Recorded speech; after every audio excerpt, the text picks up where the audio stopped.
See. Right, there we are. hello! Welcome back to another live stream. Let me just take a peaceful moment here to settle myself. Do I have everything? Is everything working? Is everything unmuted? Because I usually start my streams with myself muted and then I talk to you and then I just look like a buffoon because you can't hear me. Okay, let's see. I think we're good. Hello, lovely folks. I am so excited that you're here with me. I am so excited to stream today. I'm also shitting my pants. Well, I guess not literally, but like, I'm, what shall I say? I'm excited, I'm nervous because I'm gonna do something I've never done before, and I have no idea how it's gonna go. And yeah, I guess you guys will be the guinea pig of the little thing that we will be doing, which is I'm gonna try to do a live art tutorial. Who's saying that? Am I saying that? It all feels very weird. But yeah, I guess I'm saying that. The plan for today is that I will be making a little painting. Oh wait, I have a little. Hey Lisa! Thanks for joining in. It's always exciting to see you. Thank you for being here. I have a little. Oh, how do I do this again? I was gonna give you... We don't have puppy cam today because I thought we might be in need of the thing that I'm currently looking for, but something is going on. Like... If you wonder what my hand is doing here, it's just... This is where I can control the screen of my computer with all the bells and whistles to fix things. But for some reason it's having a hard time. See? We do that. We go there. Wait, I think I'm too far away from my... Oh, this is how you... This is proof that I'm an amateur, because I'm like, what the heck am I doing? I don't even know. I just wanted to get this thing up. Right there. Okay, we got it. So I have my little corner here with my paper. And yeah. I'd love to know if you will be joining me today for this little artsy thing. And of course, as always, you can do exactly what you feel like doing. You by no means have to join me on making this little art piece. You can read a book, you can journal, you can make your own little painting.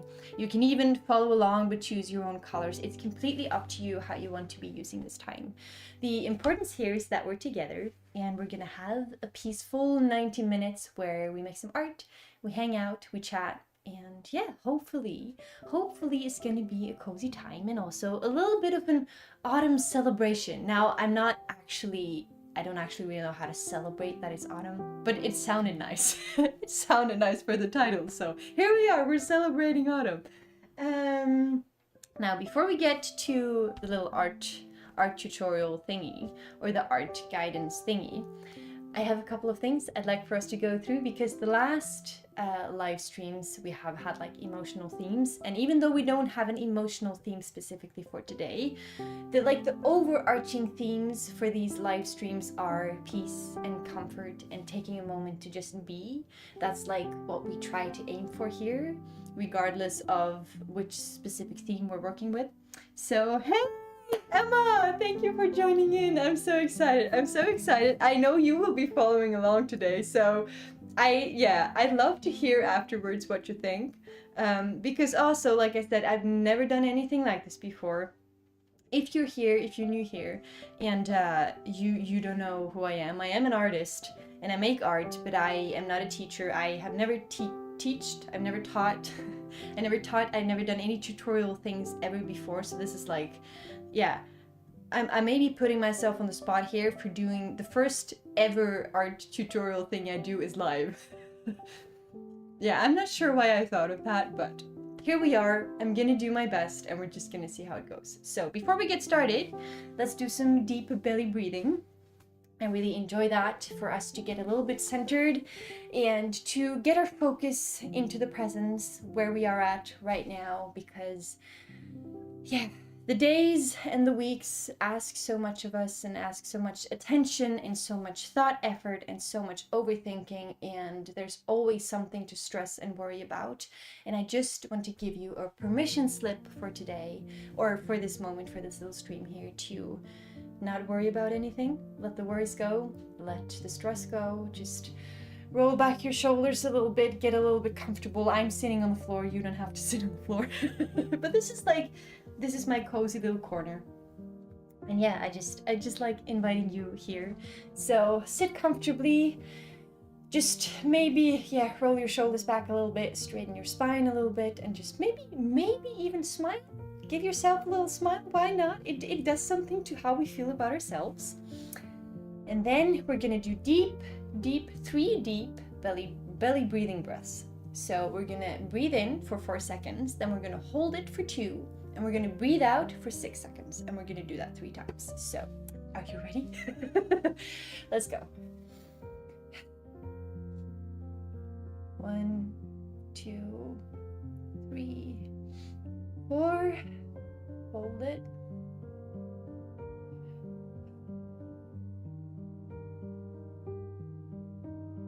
Let's do that again because I messed up.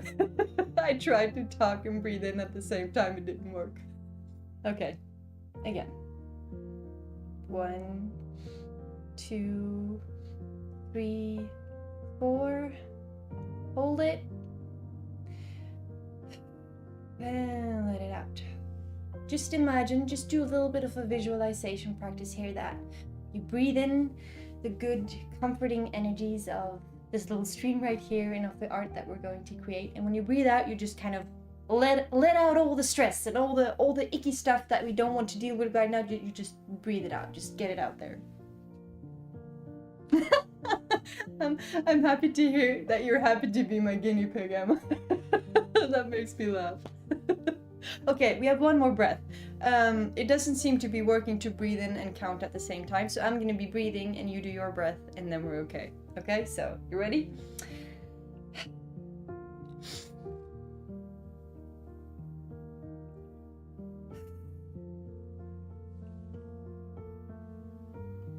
Just let out all the stress, all the icky stuff, just let it go.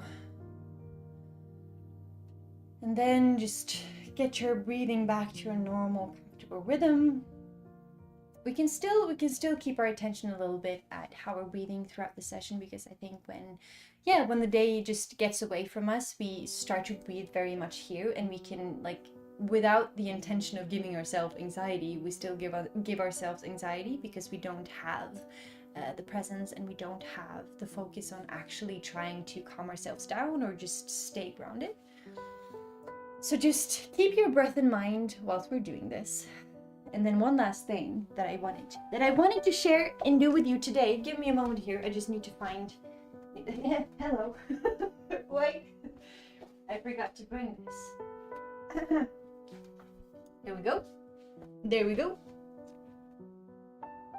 See, this is my little journal, and I have in this journal it looks like this. I have some text here, and I wanted to read that for you because it's basically an oath. So I have an oath for when you write in this journal, but this oath in general is a beautiful thing to tell yourself when you're going to create, or when you just want to spend some quiet and kind time with yourself. So I'm just going to read that and try to take it to heart, try to take the energies from what I'm about to read, try to take it into today's little practice. Because remember, it's just about having fun. We're just going to be relaxing. We're just going to play with some color, and there's no pressure to make anything, to do anything, to perform, or to achieve anything. That's not what we're about here. Here it's all about relaxation and comfort and calm and tea and coziness and autumnness. So it goes like this. I hereby declare that this art session is my inner safe haven.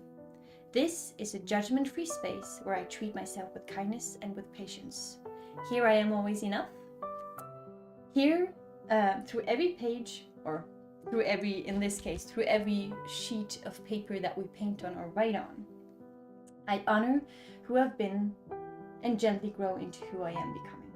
So basically, it's just a little oath to treat yourself with kindness through the next 90 minutes. Treat yourself with some love. Don't be so harsh on yourself. Just sit and breathe, and let's just be kind to ourselves and each other for the next 90 minutes. That's what I'm trying to say. So without further ado, I feel like I'm kind of pushing it because I know that we're starting now, and I somehow need to be doing this little art tutorial thing. So I have, wait, oh, I forgot a couple things. Wait, I'm gonna take this one. I'm gonna show you what we will be painting today, but I'm not gonna have it out so that you can see it as a reference image, because I think it kind of, when you have a reference image, your mind can go to like, oh, it needs to look like this. The final result needs to look like this reference image that I have in front of me. And again, that's not what we are about. We're just gonna do this little painting, and the way it turns out for you is exactly how it's meant to be, in my humble opinion. So this is what we're working with today. Let's see. This is the little painting that I hope I'll be able to guide you through and get something of a result like this. But like, even for me, I know that when I start painting now, this is not the result I'll be getting. This is just inspiration and something to go for. Now, also remember, you can choose any colors that you like. If you are not comfortable, if you don't like the colors that you saw just now, choose your own. Or, you know, if you like the colors but you want to paint something completely different, feel free to do that. Talk slowly. Feel free to do that as well. And yeah, let's see how this goes. So the only thing I will be using today is my little, it's a little bit of a tiny table here, but we're gonna make it work. I will be using my little 12 color set, Rembrandt colors that I have here, but I will only be, we don't need that anymore. I will only be using these ones, so I'll be using a bit of ochre yellow and a very warm, sunny orangey yellow. Then I have kind of like an alizarin crimson, I think, and one more very red, orangey red, and I have a brown. Now, I would say the only colors you really need for this is, oh, and of course green. We need a bit of green. But if you only have a warm yellowy orange, and you have a bit of red, and you have the green, you will get really, really far. So, you know, it's always like, it's a bit daunting to see someone have a lot of colors to choose from. But it's always, yeah, I think it's like a nice thought to know that you can actually create any color from just the 3 primary colors. And so, yeah, you can get far with very little, with very little. So that's what we're gonna try to do. Let's see, I have my water. I have 2 brushes here, but this big one that I'm using is basically just to wet my paper because it just goes a little faster. And I will just be using this one right here. I'm not sure if that's very visible, but... Oh, shoot! Before we do anything more, I see that I haven't changed the battery of my camera. And I will die in literally a minute. Okay, everyone, set up your space, clean it up a little bit, get comfortable, get your tea. I'll be back in a moment. I just need to find another battery before this all just goes to shambles. Okay, I'll be back in a moment. Wait.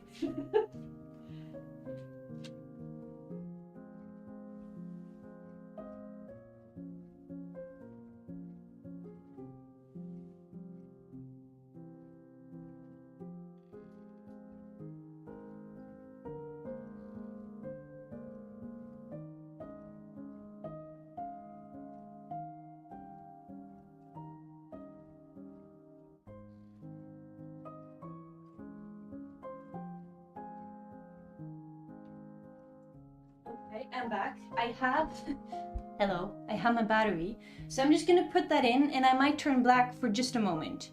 But don't fret, I'm still here. I just need to fix this. Oh gosh. Definitely not a professional. Okay, let's see how I do this. Oops. Like so. Oh, and now.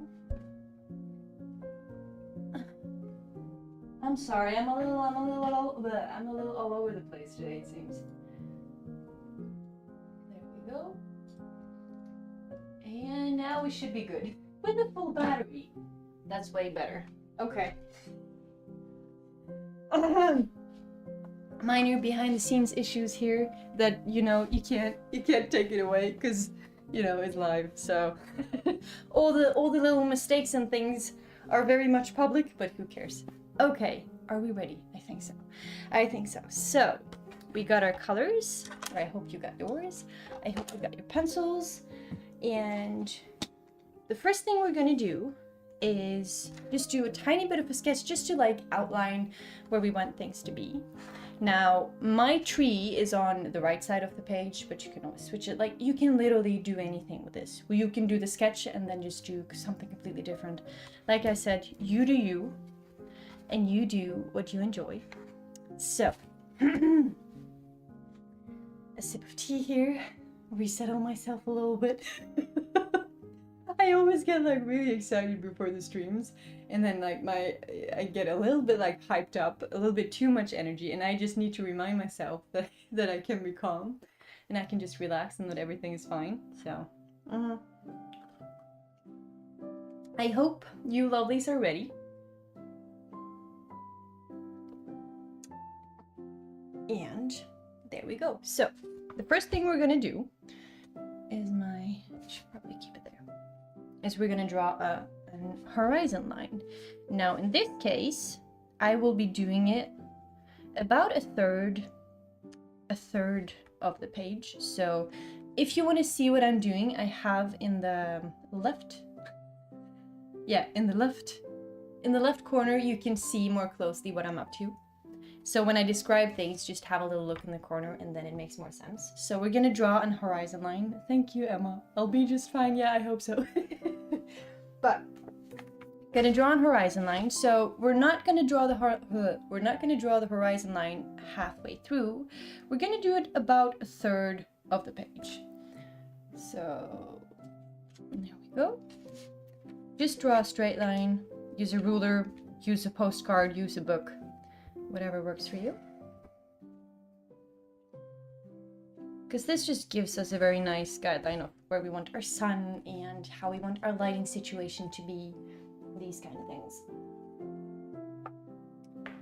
There we go. So we start with a couple of hills that we want in the background, at least that I would like to have in the background. So the only thing I'm doing is basically just making, I would say 2 centimeters or something above the horizon line. I just make a curve. And I let that curve just stretch over. Can I say that? Stretch over the horizon line. That was maybe a bit much. Just let it drag out. Like so. And then you can also, if you have like your curve, you have a straight line or straight lined curve. After that, you can go over it and make a bit more structure, or like, how do you call it? Lumps. Let's see. So that is not like, because when you see hills, usually you see a little bit of like, when you see mountain peaks, you have these like really rigid edges, but with hills, it's more soft, gentle edges. That's what I'm aiming for here. I should have brought a ruler. I didn't do that. Oh, need to find that too. Gosh, I thought I had everything in order, but I don't. So yeah, we're making one hill with gentle edges. And then we make one more hill behind that one. And because this hill behind the other one is further away, you would like to, how do I say it? Make it lower than, the one that is at the front is the highest. And then the hill that comes after that, behind it, is lower than that one. Told you guys are guinea pigs today.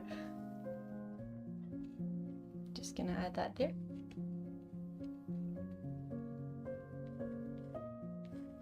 Just some gentle hills. We're not going for a mountain here, so everything is really soft. We're just making soft shapes. And there we go. Is this kind of visible? I think so. It's like the camera that I talk to you with is way better quality than the webcam that I'm using for the drawing, so I hope everything is fairly visible, and if not, just let me know. We could also add like a little hill on the other side, so we just like make another gentle curve and let it slope over the right edge of the paper. And there we go. Now I see now I made my lines a little bit too harsh, and since we're working with very light colors, I will be seeing those, so I need to find my ruler in a minute, but I don't need it right now. Then, I think it would be nice to have some trees that kind of, that you see in the background, because the combination of like mountains and trees, it gives that kind of depth that really feels like an enchanting landscape. It feels like we are in this beautiful little place. So we're going for the depth here. So what I'm doing is I'm gonna make a dot on the middle of my horizon line, approximate, like it doesn't have to be exactly in the middle, but somewhere in the middle I'll make a little dot, and then I'll make a straight line out to the left. It's a straight line, but it's how do you call it? Oh, my English. It's a straight line that goes out. Like, you can see it probably in the corner here. You can see that you know, you have a straight line and then you have that kind of lines. What do you call that? It's still a straight line, but it goes in an angle, an angled line? Is that it? We're going for an angled line. I think you get the point. So we have an angled line. And this one we'll just use as like a guide so that we can create our little trees in perspective, because with the perspective, we then get even more depth. So what we'll do is we have our line, and now I want you to think of broccoli. Just think of a broccoli head, because I find that like when you think of trees, you immediately get this vision of this beautiful tree and gazillion of leaves and all the details that kind of comes with the idea of having to paint trees. And I think the beautiful thing with watercolor is that it's so free and kind of it has its own will, and you can't really always control it the way that you want, and we need to, in this case, we really need to embrace that. It's also a really beautiful thing and very enjoyable thing when we manage to embrace that, because it just takes the perfectionism out of things, because you can tell yourself, oh yeah, I made a mistake. No, it's just the paint that wanted to go this way, so it's not your fault, it's the paint's fault. So you know, you just have to go with it. So in this case, I think like, oh, you're right, Emma, a diagonal line. Thank you. Thank you. That's what I was after, a diagonal line. So we have our diagonal line, and I want you to think about broccoli because it's a little less detailed and it sounds funny. So think of your broccoli and then look at your line, your diagonal line. And then we're just gonna picture our little broccolis here. I just want you to make broccoli shapes. You can also picture clouds. Like when you think of a cloud, you make these soft little swirly things. So we're just gonna make soft little swirly things. And we're gonna follow our line towards that vanishing point that we made.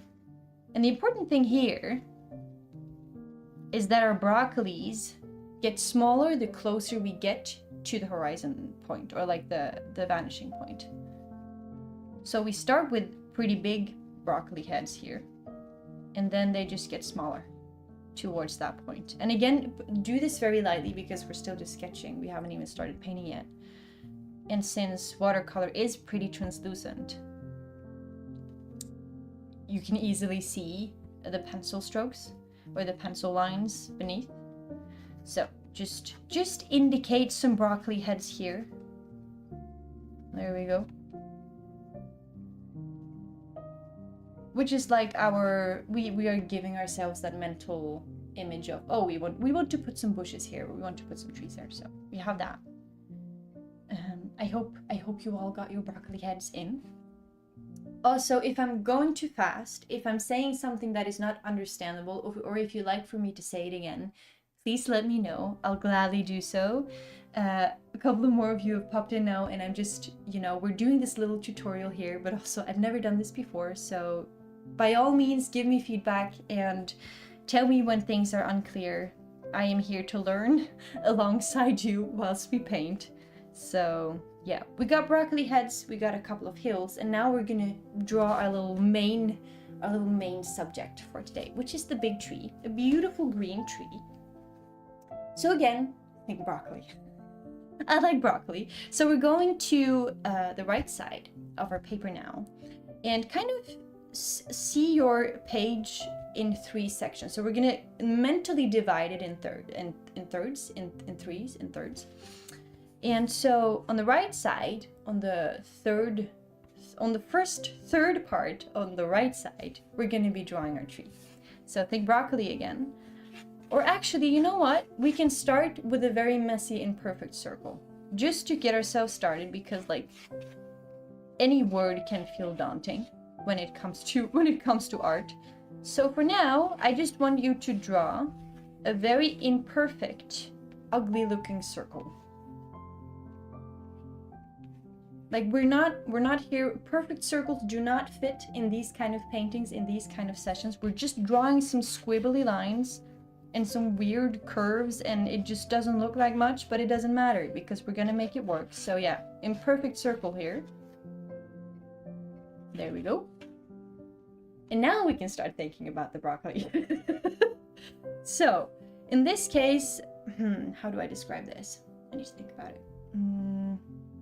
Think 3 to 4 broccoli flowery heads. So if you look to the left side here in the corner, you see my hand and I got my circle. Inside that circle, make 3 to 4 different sized broccoli heads. This is just to indicate like the sections of the leaves, and that we can kind of play around with different values of color to make it pop. So we're making 3 different broccoli heads inside our circle. Now, if you picture a tree, like a tree head is not completely round. So you can start at like, make the broccoli heads kind of taper towards the top or taper towards the side. Like we're not going for round circles here.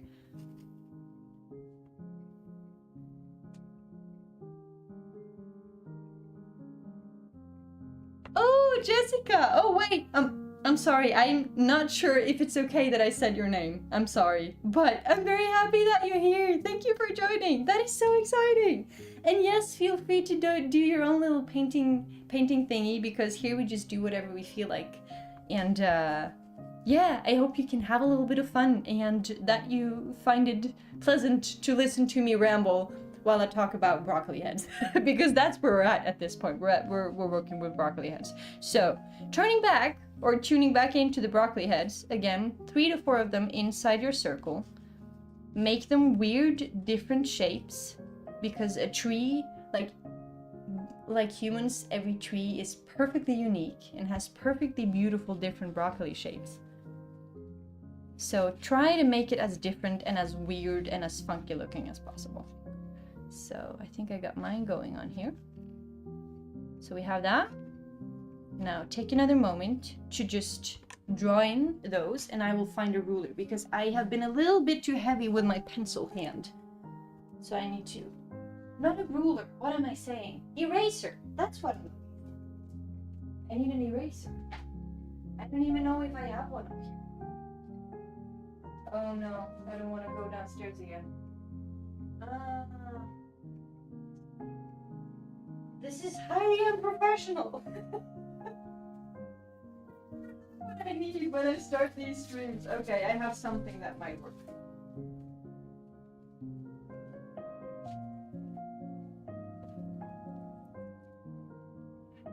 Oh, okay, that's good to hear. That is okay that I said your name. I will not say it again, or I'll try to not say it again. I have a bit of a forgetful mind sometimes. I got my eraser, and I'm just gonna remove. That's a lot of plastic for one little thing. I'm just gonna remove the lines that are excess, and also softening my pencil lines a little bit, just because I don't really fancy having my pencil lines showing through my painting. Ooh, also, if you have one nearby, get a hairdryer, because I think it's hard to finish this painting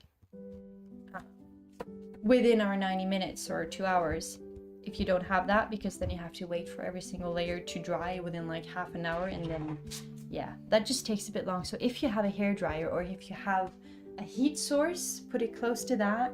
Something, of course, be very careful, because we're working with paper here, and I don't want to be the cause of someone putting their house on fire. That would not be good. So, you know what? Don't find a heater. Just stick to your hairdryer if you have one. And if not, you can always replay and rewatch this little tutorial later if your layers spend too much time drying. So. And Sigrid and Dawn!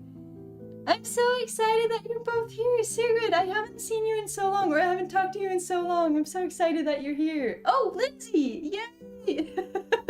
It's always so exciting when you guys pop in. Thank you for being here. I'm just here using you guys as guinea pigs because I'm trying to do a little art tutorial here. I have no idea how it's going, but I'm doing my very first little art guidance tutorial thing with an actual painting to see how it feels and to see how it goes. So until now, we've been talking about soft hills and broccoli heads, and now that we have that, I'm gonna continue because we don't have a tree trunk yet. So if you have your broccoli heads, I would say find like a third of the way, or like the midsection of your circle or your little doodly thing, and then just draw a line down. Draw it about, maybe you have like 2 centimeters left from like the beginning of the page, if that makes sense. And just draw a line down and then curve it to each side, because we're just going to indicate that this is where a little tree trunk ends. So just curve it out, and then we can add a couple of other branches that just gently stick out from the main trunk, and we can add some in there, and we can add some in there. Like you literally can't go wrong here. You just make a couple of lines. I find it so fascinating that you can make so much out of so little, and you don't have to be good at art in order to make something that is beautiful and that makes sense. It's just, yeah. This is your little painting. This is your little creation, and regardless of how it turns out, it's just beautiful that you made it with your own hands. So we got a little tree trunk. I'm also going to be making a bit more like squibbly broccoli heads around the tree trunk, just to indicate kind of a bush or something, to have a bit more texture, to have a bit more interest. There we go. And I think that's it. Oh, I'm happy that my welcome could make you happy, Sigrid. No, but genuinely, I'm so grateful that all you lovely people are here. It just makes my day every time. It's just, yeah, thank you. Yeah, we draw one tree trunk, Emma, so we have the broccoli heads, but you make one tree trunk, because the broccoli heads kind of just indicate the different sections of leaves. It's not 3 different trees. It's one tree and 3 broccoli heads and 1 tree trunk. And then you can make some extra lines if you want to indicate more branches, but there's only 1 tree trunk. I hope that makes sense. I'm not sure if this will show. Let's see. It's not the most practical place to stand, but is that visible? This is my little sketch for now. I hope that helps, but I'm not sure. There we go. Okay, so now that we have our tree, we have our little bushes. Take a moment here to just erase the lines that aren't necessary, I would say. So erase that maybe you made some extra lines in order to get things in place. Maybe you made lines a little bit too thick. Remember, we're going over with very light paint and very light washes at the beginning. So just erase everything that doesn't really feel necessary to be there.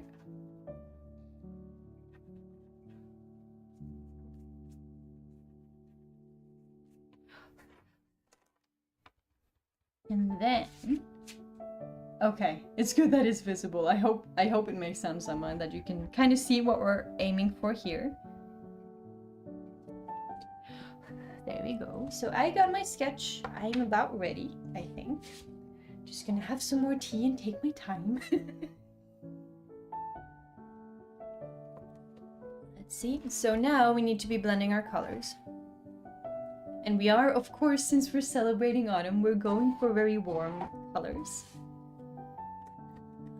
So I already, as you can see, oh wait, maybe you can't see it. I'll put it here. Can you see it now? I already have like the colors that I'm gonna be using. I have them on my palette already, so I don't have to clean my palette.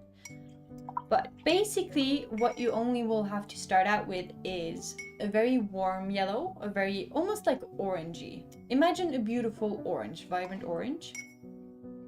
And then we are going to want just yellow, a bright yellow. And then you want a bit of a like red, but a pinkish red if you have it. If you only have a red, then by all means that works too. It's more like I'm using the pinkish red, but red works, red works perfectly too. Pink red or red, you choose whatever feels right and what you have on hand. So these are the ones that we're going to be mixing. Let's see. And when we start, I think, like when you start out, the white page can be very daunting. And so what I like to do is make sure that I cover my entire first, or that my entire first layer covers the entire piece of paper, just to get the color in there, and it kind of breaks the ice a little bit. So that's what we're gonna do.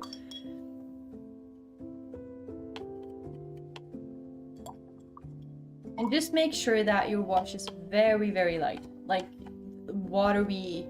Imagine, how do you call it?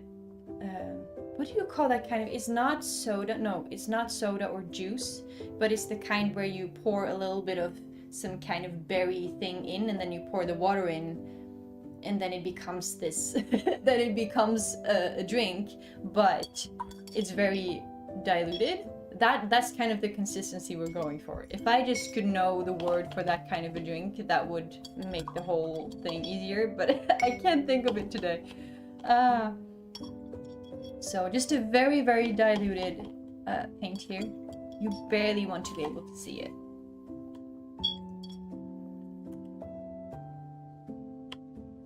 You can always make things darker, but it is hard, and it is kind of, it messes things up a little bit if you want to remove color. At least if you're not very familiar with watercolor, it's just a pain in the butt when you have to start remove color that you don't want there. Yeah, lemonade! Thank you! Exactly, lemonade. What is up with my English today? So, we had a diagonal line, which I couldn't think of, and now we have lemonade that I couldn't think of. What will be the third word that I can't think of today? Okay, I'm being a bit slow here. I realized this stream has been going on for like 45 minutes almost, and we haven't even started painting yet, so I might just have to speed it up a little bit.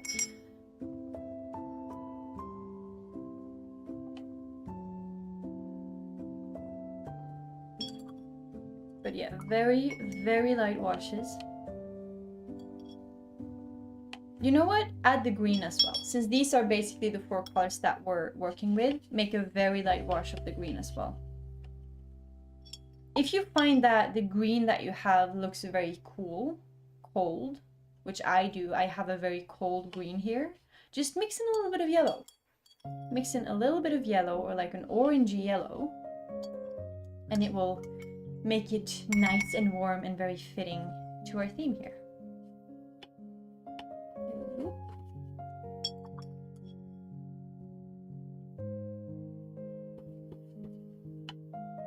Like that. I got my colors. I'm gonna take one more sip of tea, and then when we're ready, I hope you're ready.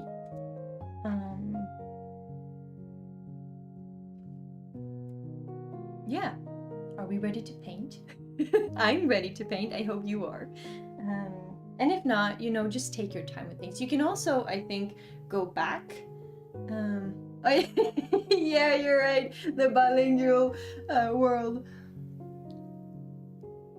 Yeah, it's horrible. Like, there's a woman who she's saying she's learning Norwegian, but she also knows Dutch and English. But you know, when you learn another language, you seem to forget your, like, the native languages that you speak. And I've also noticed that I live my life through English these days. Like everything I do is through English, and it has resulting in me writing English, and I think in English. And then I even start talking English to my partner or my parents, and when I try to have conversations in Norwegian or in Dutch, the weirdest things come out because I can't think of the right words. Oh, but apparently when I'm streaming, I forget the English words. It's a mess, but it's fascinating. So yeah, it's a funny little thing. Okay, let's get painting. Enough rambling, we need to get going here. So, we're just gonna cover our entire piece of paper in water.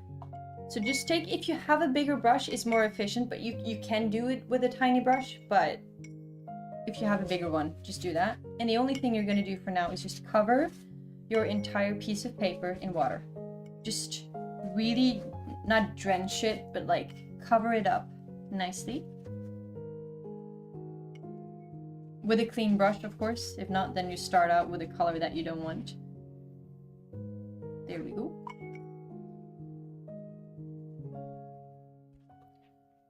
And so you don't want it too wet. You know it's too wet when it starts like dripping off the page. And when you see a lot of water gathering around the tape edges. And you know it's well soaked if you can kind of see this. If you put it against some light and you look at it and you see this even layer of water, this even shine, but there's no water dripping off the edges, that's when you know you have like a nice wet piece of paper that is very much workable. So, okay, I guess I've kind of been postponing this part. Now I somehow need to instruct you lovelies to paint and try to make it make sense. It's gonna be interesting. Wait, what? Listen, 3 languages? What languages? What languages are you talking? I'd love to know. Oh yeah, definitely. It's like JJ. I guess I just call you JJ. I think we're going for JJ. JJ. Yeah, there are always 3 languages in one sentence these days, which is just hilarious. I can't like talk any language perfectly anymore. Not that I could to begin with, but like there's no, yeah, I'll just, I guess that's the price you pay for understanding more languages, but it also takes away from knowing one language really well. Or maybe it doesn't for most people. Maybe that just counts for me. I don't know. Anyway, paint. Let's paint. So, before we paint, imagine that our light source is like, this is kind of like a sunset theme. Or maybe it's more of like a sunrise theme. So the backside of like the center, let's try this again. The sun is coming up from behind the hills. And I would say it's coming up from like the center. So if you look down to the left here, you can see where my brush is and where I'm indicating that I think this is where the sun comes out. So this is going to be our brightest area. And so the brightest area is also, just the lightest. This is where we'll try our best to preserve the white of the paper, because that really gives that intense atmospheric and contrast that I am at least looking for in my paintings. So just imagine that we're now going to start adding in color, but try to keep that centered here in the middle where the sun is coming up. Try to keep that as white as possible. And then we're just going to start with some yellow. And what I'd like to do is kind of draw this half circle-y thing. Kind of just, half circle around the area where I think the sun is coming up. And what this does is we preserve, because you see that the yellow bleeds kind of into the white, but not all the way. So it preserves the white in the middle and it gets this beautiful gradient, which you will see later on. It will get a beautiful gradient of the yellow so that it actually looks like the sun is rising and it's like shining its light everywhere. So we're starting with the yellow. I think mine was a little bit too brightish yellow. And again, very, very light washes. We're just here to get some color on the paper and no pressure. So just gently build up some yellow around this little white area. And then we can spread it out a little bit to the sides, because usually when the sun rises, like it the light will kind of tip over the edges of the hills, for example. So you can also cover the edges of the hills, cover them with a bit of yellow. And then of course our little broccoli head tree will also catch a bit of that warm morning light. And especially now during autumn, I find that the sun is so stunning, like because it's much lower down in the sky, it keeps its warmth all day. And I just keep marveling at that sunlight in the leaves in my garden and how vibrant everything looks. That's also what I love about spring. Everything is so much warmer. Like during midsummer, everything is just really bright. Here in Norway though, it's very bright here in Norway. It's like a white, bright sun. But spring and autumn are just stunning. So yeah, just don't be afraid of like, oh wait, got a lot of comments going on. Well, thank you for popping in, Lindsay. I'm very happy that you came in anyway, and I hope you get some better internet connection throughout the day. Oh, bye, Dawn. Thank you for popping in anyways. It just means a lot that you come and say hi, and then you watch it back later and just, yeah, thank you. Oh, I'm happy that you think JJ is fine. Thank you. That at least can like use a name for you instead of saying your real name out loud. I've made that mistake before. People who don't want their names said out loud, and then I say it out loud, and then I'm like, oh, of all things. Anyway, keep on working with your yellow here. Just every bit in this little painting that can catch a bit of yellow light. So the edges of the trees. We got our little hills here. We got remember the little broccoli heads that we have on the on the left side that are kind of going on into the distance with a diagonal line. These can catch a little bit of yellow as well. And then since we're going to be working with grass on the ground, you can also just randomly just add in, don't be afraid to add in a little bit of yellow here too. Yellow is very easy to cover up if you feel like you've done it too much. So just add it in there because it's very beautiful when it's hard to add the warmth of the yellow afterwards. So just add it in there. Just add in a bit of yellow. And then since we're moving away from our light source, the light gets a little warmer and a bit more intense. So now, like on top of the yellow, I will start. And like on top of the yellow and away from the yellow, I'm starting to add my orange. I might be adding a little bit in the trees as well. Just a little bit. And maybe even in the ground. Just to give a bit of contrast, to give it a little bit more, just dabble. You know what? Just dabble in the orange. Just dabble in where it feels right. You literally can't go wrong here. It's such a light layer anyway. And since we're working with colors that are very harmonious and work very well together, regardless of how it blends, it will be beautiful. So we got our yellow. I definitely should have erased my lines a little bit better, but there's not a lot I can do about that. It is what it is. So here we go. Now I'm gonna go for my green here. And with the green, I'm just gonna dab in some color where I know that my broccoli head tree is living. But don't cover up all the yellow edges that you might have given your tree. Try to preserve the yellow edges. It blends in beautifully anyway since the paper is wet. And when everything is wet, it just kind of blends beautifully on its own. There's not a lot you need to do. So just to indicate where your tree is at, dab in that bit of color.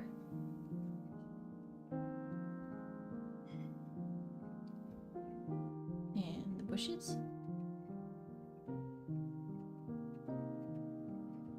There we go. And we might be dabbing in some color into those weird broccoli heads we have on the left that go off into the distance.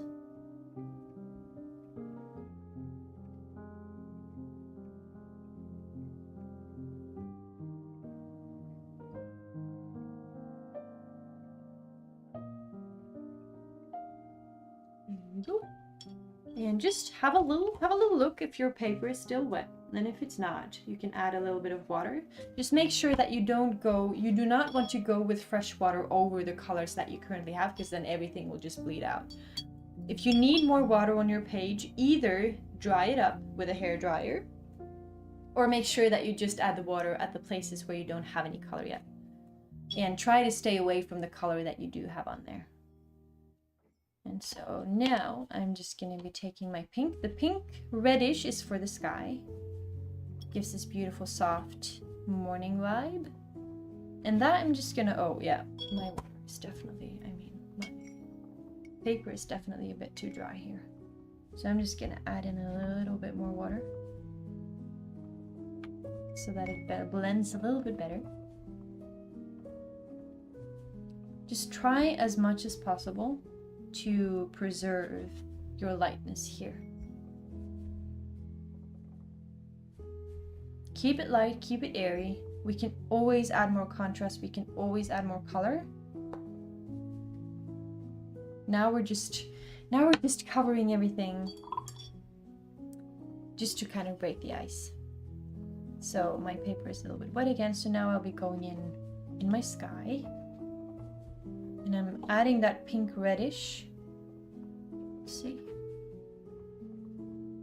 around and over like the yellow and the tree, just as like a cooler gradient.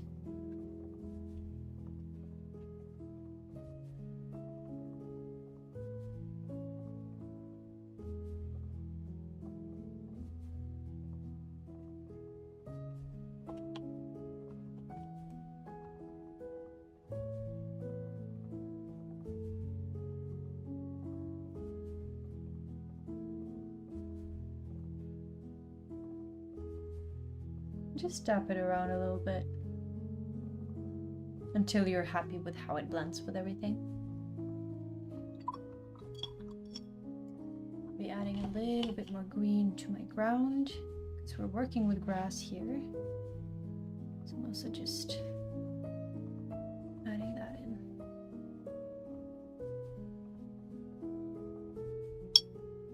Again, very, very light. Just keep it very, very light.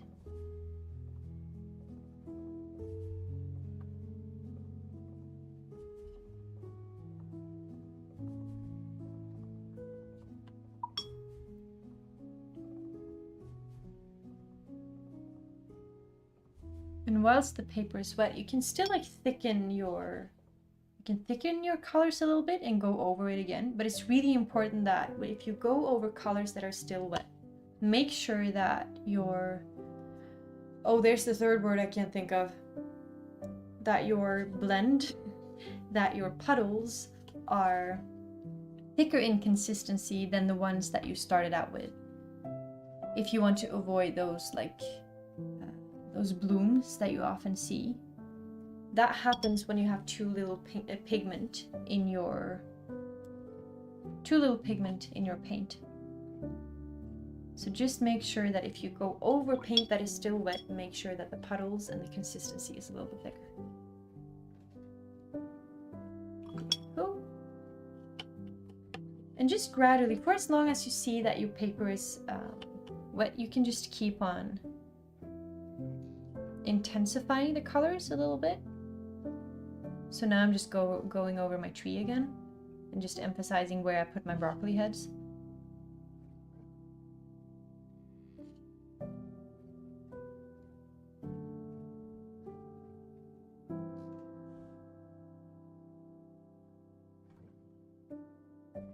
And you can also think that the left side of the tree is more in like the how do you call it? It's being hit more by that sunset light, so it's a little bit brighter and a little bit more yellowy than the right side of the tree. And this way you can create quite a beautiful contrast to make sure that your left side is brighter and more yellowy than the right side.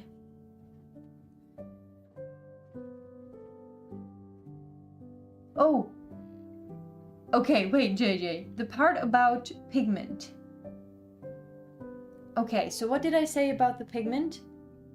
Oh, right. So if you want to avoid blooms, correct me if I'm wrong, if this is the wrong part of what I was saying, but if you want to avoid blooms, make sure that the puddles or the consistency of the next layer is more pigmented than the layer before. So if you're working with the wet on wet technique, make sure that the layers you put on afterwards, that you put on the wet color, is thicker in consistency and has more pigment. If not, you just water everything out. I hope that makes sense. Ooh, okay. So yeah, I said it right then. I hope it made sense. But that's like, that took me so long to understand, because at the beginning when I started to learn watercolor, I had these blooms all the time because I tried to mix the colors, but I was mixing the wrong consistencies, and I went over, like, I had a thick consistency and then I went over it with water, and everything like just went into these weirdy things. And it, for some reason, it took me long to understand that I just need to make sure that I keep on adding more and more pigment. So, and that's why I say we start with a very light layer, because it makes the painting process more forgiving, because you can just add a little bit of pigment every time without having your painting ruined, if that makes sense. Okay, so we got a layer in, or we got one layer in. Let's see, I'm just gonna, I think my paint is still a little bit, yeah, my paper is still wet, so I'm actually gonna keep going a little bit longer. I'm just gonna keep on adding in the same colors in the same places, but again adding more and more pigment, just to make my contrast a bit more, and also my tree a little bit.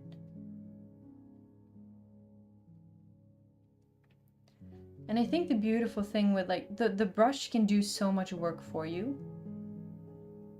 So if you look to the left here, in this little corner where I'm at, I'm just dabbing in the color. There's no structure, there's no beautiful lines or any precision going on. I'm just dabbing in the color.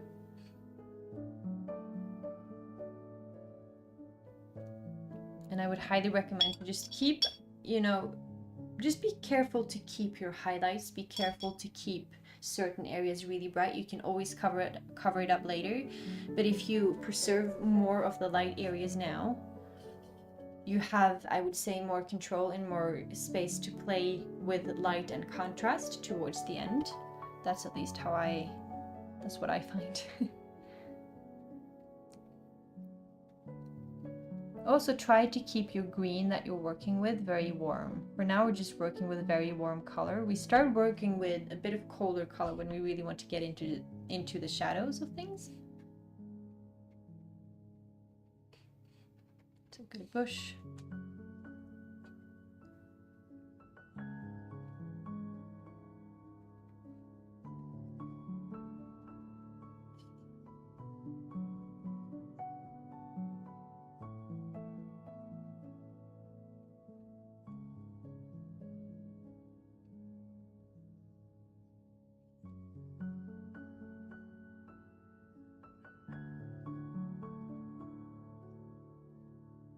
I think I managed to get my pink a little bit too much in my sun area, so now I have this weird line going on. But oh well, I guess that's what the paint decided to do for me today. I can try to remove it a little bit, but usually I find that when you try to remove things, it gets more patchy. So I'm making a mistake now by trying to remove the color that I don't want there, and so I'm getting a patchy gradient rather than a fluid, seamless one.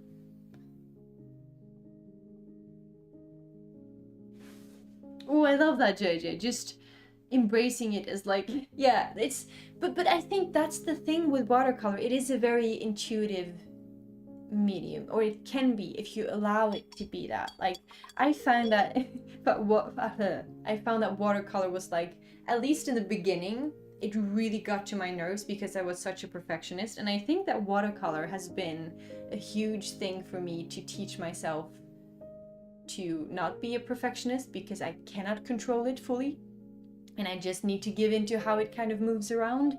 So yeah, it has, like, taught these, like, beautiful things, and I embrace it for what it is now, and it's so much fun. So okay, I am done with this layer, And I know that I'm also going very slowly, so apologies for that if anyone thinks this little tutorial is taking too long, but you know, it's a chatty tutorial. So what I'm gonna do now is use my hairdryer, dry this layer. I hope you have one as well. If not, you can try standing and waving it a little bit or something, but yeah, a hairdryer does the trick, I would say. So I hope you got one. And if not, you'll just have to wait until it dries, and then you can always go back, I guess, go back into the live stream and see what I'm doing after that. So I'm just gonna mute myself for a minute so you don't hear my hairdryer. Give me a second.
We're back, I think.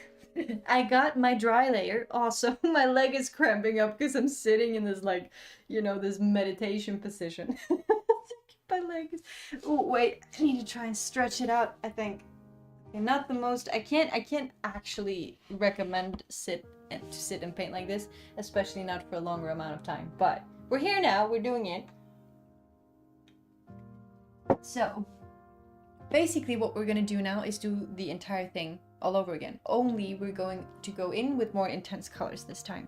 So find your clean brush and your clean water. I think mine has turned a little bit yellow, but I'll let it slide.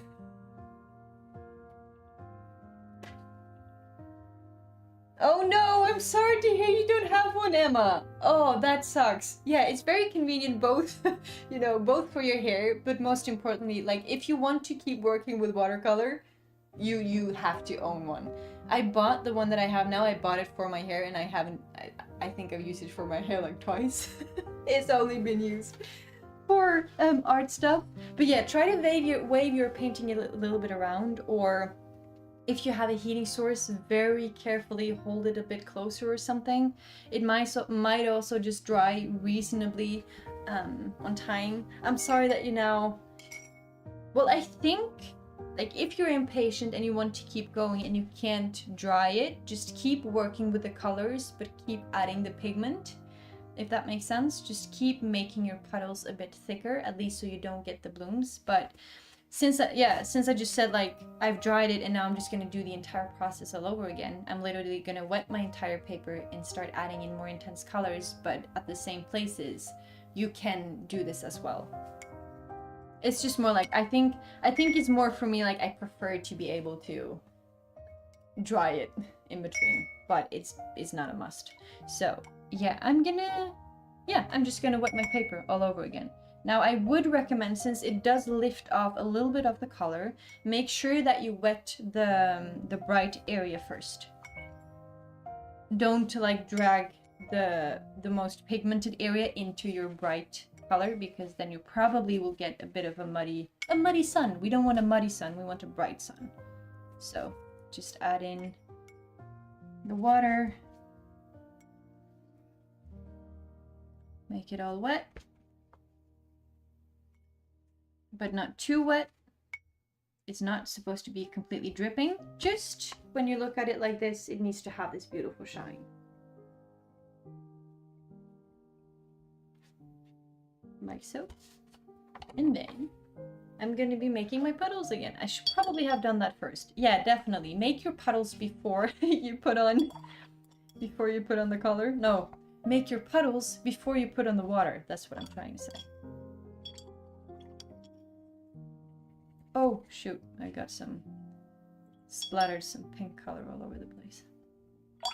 But yeah, now I'm definitely going in for more intense pigmented puddles, because now I really want to get my color in there.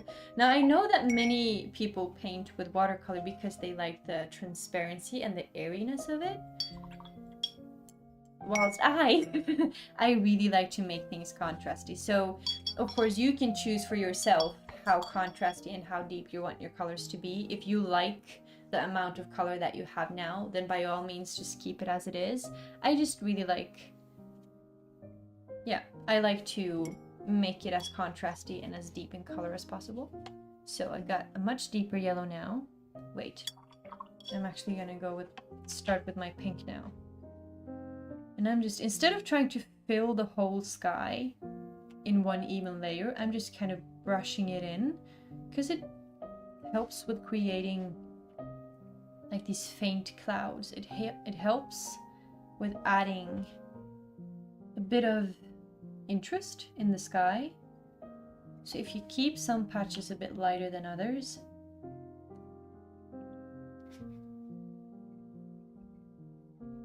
then it looks like clouds. I think that's something that I'm definitely still learning, is that you can do so much again with so little. And I need to learn these techniques where the paint can just play on its own, but you're in control without being in control. I have no idea if that makes sense, but that's kind of what watercolor is to me. So I got my pink in there. And now I'm just making sure that my orangey puddle is a little bit thicker than the pink that I went in with, because I'm going to be mixing my orange into my pink. And so it's important, if I want that nice gradient, it's just important. Or if I don't want the blooming, it's just important that the pigment is a little bit stronger than the pink. So I'm just adding that in there, getting some nice sunsetty strokes. And now I'm going in with my yellow. Just really highlighting my little sun here. So just try to keep the area where the sun is, try to keep that as white and as bright as possible. And then I'm adding in some yellow around the edges of my trees, especially the edges on the left side, because that's where the sun hits my little tree the most. In there, a little bit there. Again, I'm just doing the same step that I did with the first layer, only with more intense colors. Ooh, also, this is probably something I should have mentioned from the beginning regarding water.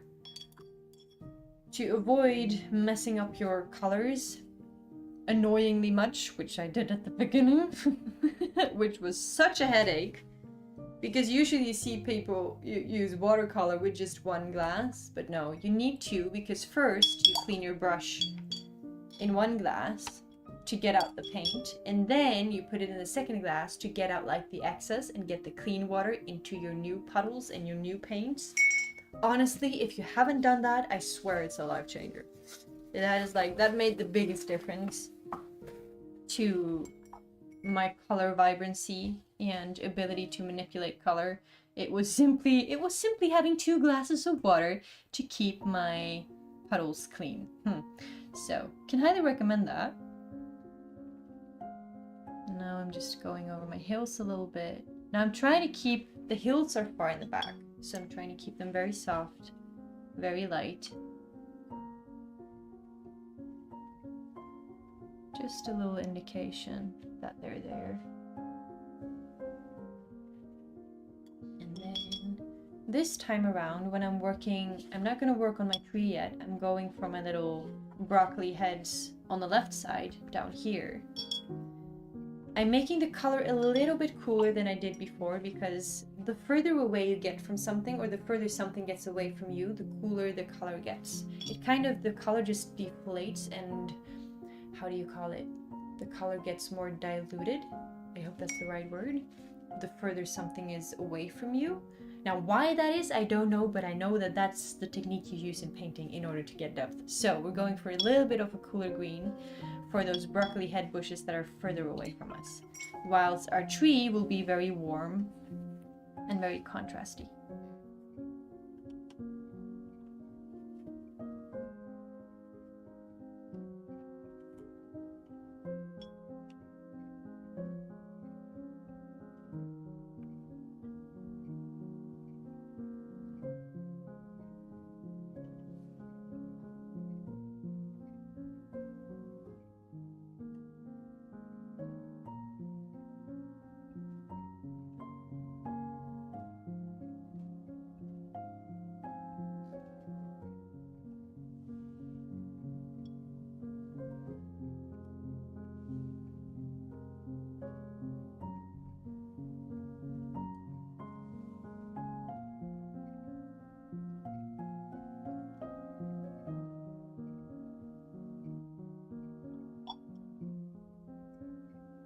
And also you can make the broccoli heads on the left side more contrasty and more intense in color than the ones that are going towards your horizon point. Try to keep the bushes close to the horizon point or the vanishing point, much lighter than the bushes that are close to you.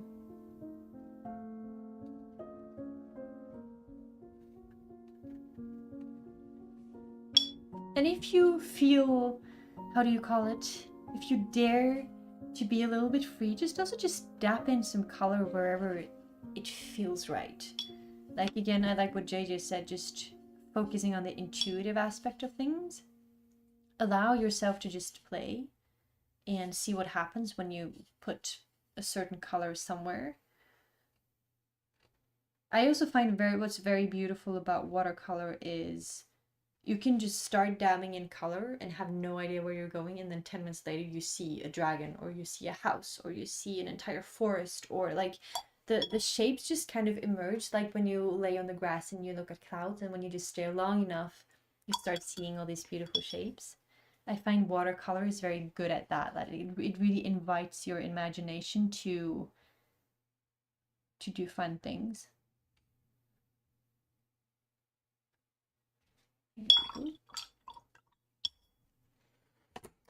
Okay, again, this is taking a little bit longer than I expected, but I'm actually gonna go for my thicker brush a little bit here and just add. I need a bit of grass because I feel like my ground is looking a little bit too light. We need some more. We need some more that's going on there.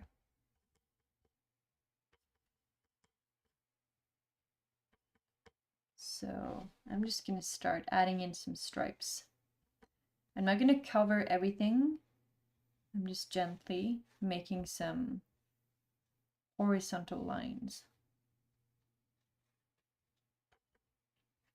Making it warm, maybe mix in a little bit of yellow because the grass also catches the sun rays. And make your grass lighter the further it gets away from you.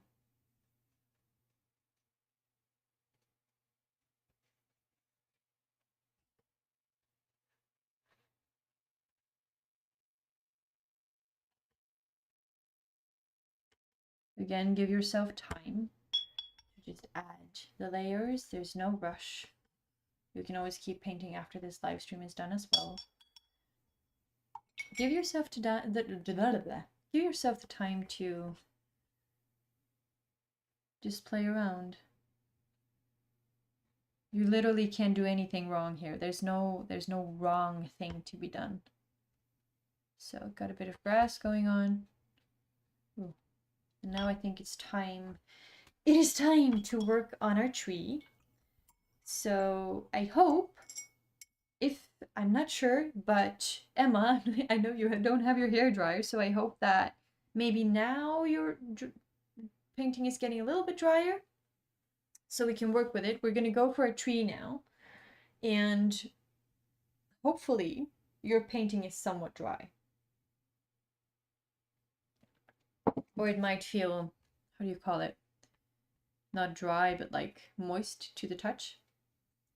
And that's like a nice consistency, or a nice consistency to have to start working on our tree. So I'm starting out with my tree now. Now I'm really like making a pretty strong colored puddle. I'm not as discreet as I was when we started out. Now I'm serious now. Now I mean business. I'm committing to this tree. So now I want to look at my tree, and I want to kind of see where my broccoli heads, the shape of my broccoli heads, where are they at? I also want to remember that the light from the sunrise, we came to the conclusion that it's the sunrise, that is hitting most parts of the left side of the tree. So there's like this kind of like a halo-y, highlighty thing around the edges on the left side of the tree. So that needs to stay light and pretty yellowy. And the right side needs to be more dark, a bit of a cooler green. So what I have here now, the color green that I have is still pretty warm, but quite intense. And I'm going to start using that on the right side. I'm not going to be messing around with the lighter side of the tree just yet. I'm just the darkest area of the tree. So the right side, maybe towards the bottom, that's where I'm going to start adding in color. And again, I'm just dapping it in. I'm just, there's no meaning to these shapes here. I'm literally just pushing my brush and like dappling it on. And trying to follow a bit of a broccoli shape, I would say. This is just a really messy, funky little broccoli that lives on a tree. Maybe we should call it a broccoli tree. This is our little broccoli tree, because in all honesty, I don't know what kind of tree this is. I don't know if it's an oak or a pine. Well, it's definitely not a pine tree, but this is your mystical little foresty tree that is exactly the kind of type, how do you call it? Species. This is your magical species tree, so it can look exactly how you want it to look. Like if you wanted to have squares or hearts or whatever, you just do you, right? So I'm just working on the darkest side, the darkest area of my tree here. If you want to have like a bit of a funky, beautiful gradient, you can first dap in the color and then you take a bit of clean water, and with your clean brush you start dapping the edges to kind of smooth them out.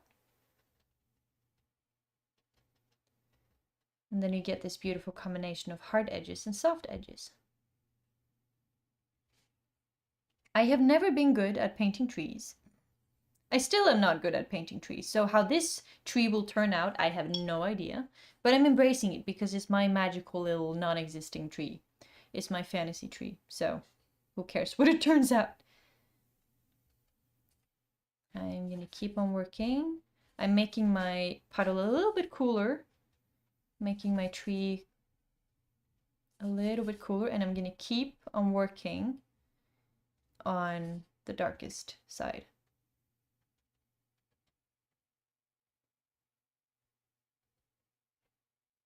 Oh, that's so lovely, Emma. Thank you for saying that. I'm just hanging out for the tips for now. I hope some of it makes sense. And I'm excited to see if you finish the painting, how it turns out. So yeah, I'm just taking a dark, cooler green on the shadow side of my tree, just dappling it in, having a bit of fun. And then I'm gonna brighten it up. Let's see. I'm gonna take a bit of my warm yellowy orange. I'm gonna make it more watery. And now I'm gonna be working on the lighter side of my tree.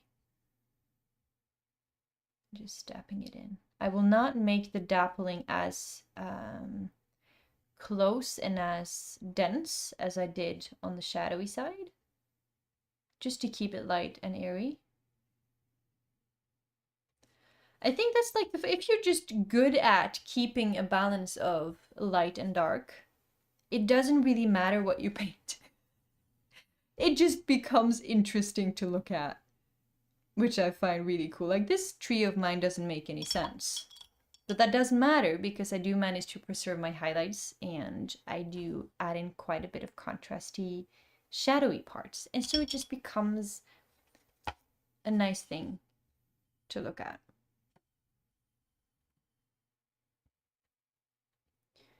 Keeping it light.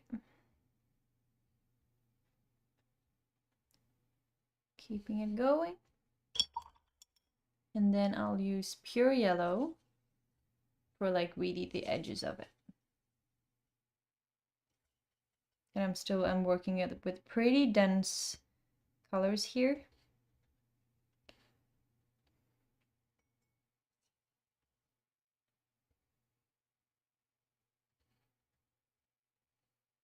It's a cute little tree. I think it's cute.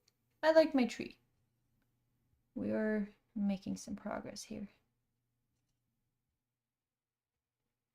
Now I can add a little bit more dark. I would say that if you can picture your tree, if you picture a tree in like a 3D shape, that is hard. So if you can't manage to picture a 3D tree, don't worry about it. I think that's something that comes with practice, picturing things in 3D. But if you can, imagine that the leaves and the branches that are like sticking out towards you, those are like, and you have those branches sticking out towards you, those leaves are sticking towards you, which means that if the light source is behind the tree, you know, that is the farthest away from the light, meaning that the branches that are the closest to you will be the darkest. So just add in a few specks of dark spots, maybe on the center and again on the left, to indicate that this is the part of the tree that is the closest to you. It's very cute. I don't think you can hear it, but there are a bunch of cows that were on like pastures through the summer, and they have returned home now. So when I sit in my little room, I hear all these cowbells from those cows who have returned home, which is just the sweetest thing. I love cows so much. This has absolutely nothing to do with this, but just for your information, I love cows. They are so adorable. Okay, anyway. Oh yeah, we will this I need to make some progress here. So, okay, I have not worked on my bush. I wanted a bit of a bush.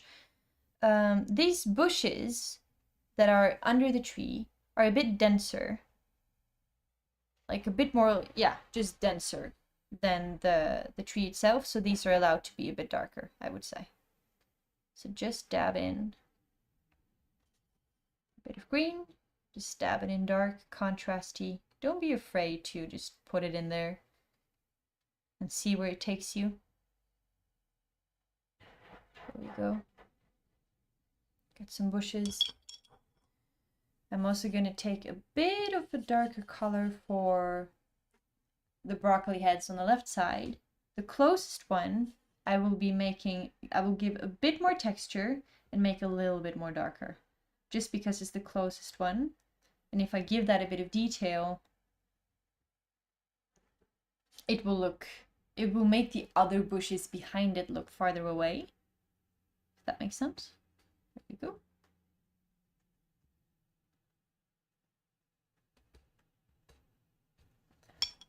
Now, I still don't have much grass, and the grass is being hit pretty well by the sunlight, so I'm going for quite a warm grass. Wait, why am I getting pink? That's not what we want. I don't want pink in this. See?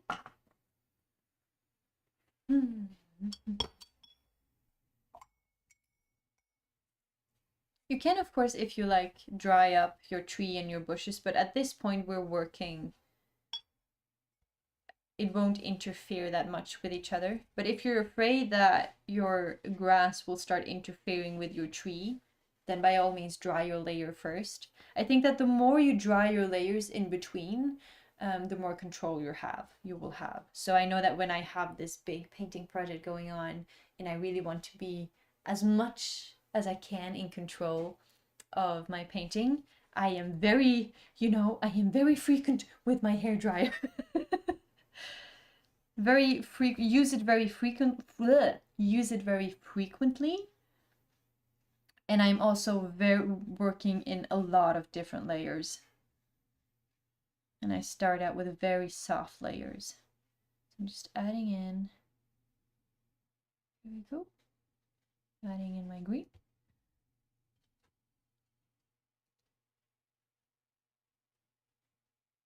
Making the grass behind my bushes and my tree, I make darker and I make cooler simply because it's shadowed.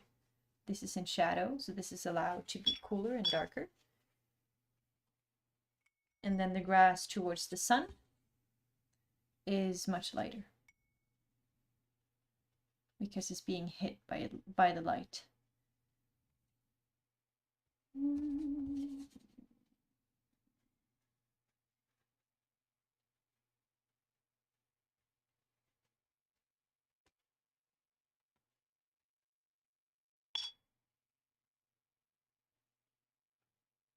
Now again, do not worry if it doesn't look like, if your painting looks completely different than mine, that's completely fine.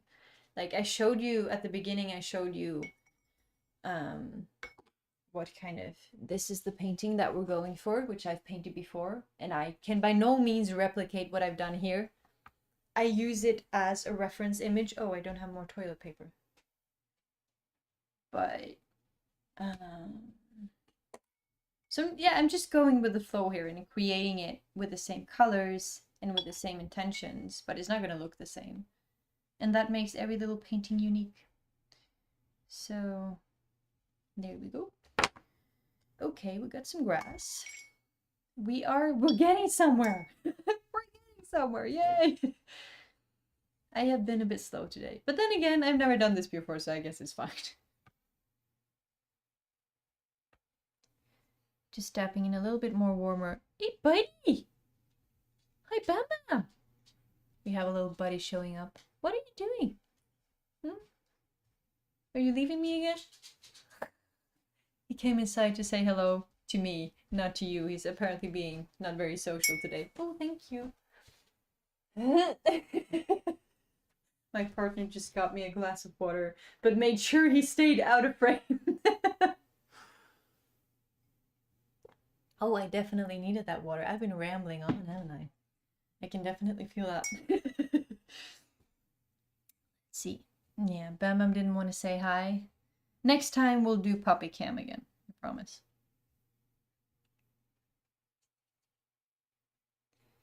Got my grass, got my things. Okay, so what I'm gonna do now, I want to add a little bit of more shadow in things, again, to just make the contrast work. So if you have blue, I know I didn't mention blue at the beginning, but I realized now I do need a little bit of blue. So we're gonna take our green, make a puddle of green, and then make it, warm it up a little bit first. I'm also running out of orange paint, it seems, but it should be enough for this painting. So I got my warm green, and now I'm gonna take, I think this is Prussian. Is this Prussian blue? I'm not entirely sure. Do not take my word for it, but it's this like blueberry kind of blue. So I'm taking a little bit of that, and I'm mixing it in. Mixing it into my green. I just want to make the shadow. I really want to make the shadow pop.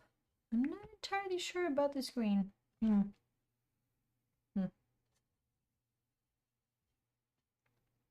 just blend it until you have like a nice greenish blue. But this, we only preserve this for like the really dark areas. So in my case, or if you're painting along, in our case, it's, you can dapple it a little bit on the bushes and dapple it the most on the bushes on the right side, because those are the bushes that take the least light. We can also do it on the left side, but make sure to keep those edges nice and light and bright. And then we can like add it a little bit behind there.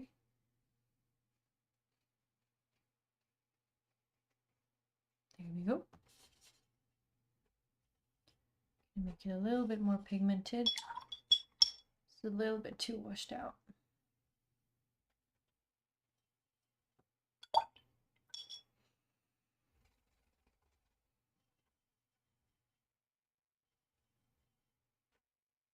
So you can think of this color as like you use it at the places where the light doesn't, where the sunrise doesn't reach the thing. No.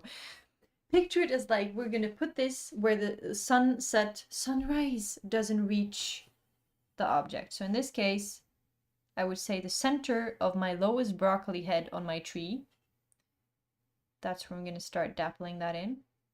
I'm not gonna cover it all completely up. I'm just gently pushing it in a little bit like that to make it a bit darker. Maybe a bit up here. But keeping a lot of spots of light and other colors peeking through just because it creates interest. And there we go.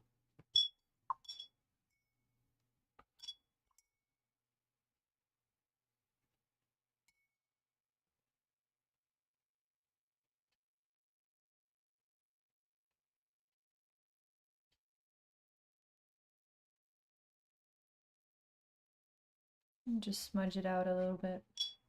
Can make a bit of a warmer green, I think. And also you can add this shadow color underneath the broccoli heads that you have on the left side. Put this dark color at like the bottom, the edges. I'm not sure, can you see that? Can we see this? There we go. So where my brush is now is underneath the broccoli heads.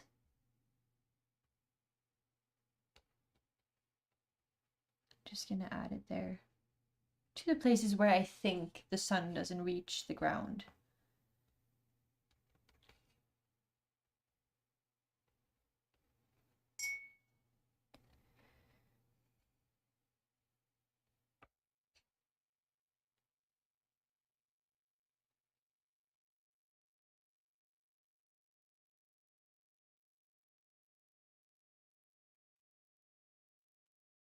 And then we can also, again, for contrast's sake, I love contrast. Can you tell I like contrast?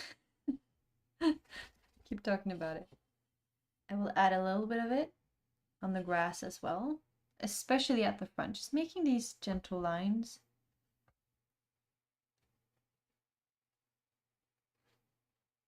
Just to indicate a bit of depth, a bit of interest.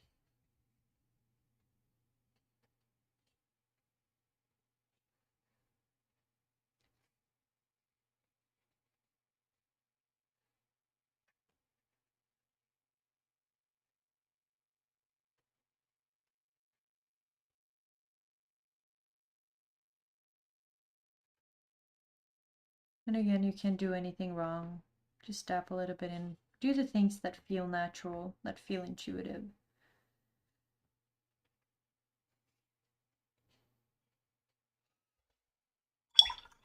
There we go. And then to like soften up the edges a little bit, I'll just clean my brush and just smooth out the edges with a clean brush so that it blends a little bit better into my ground.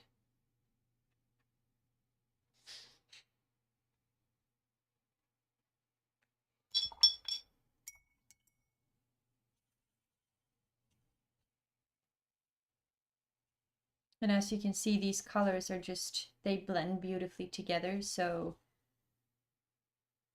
yeah, again, you can't really go wrong with any of this.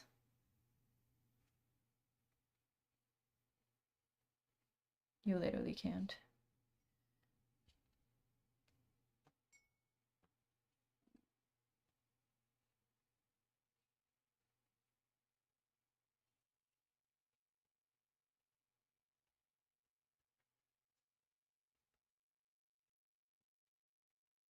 Hey buddy, are you back?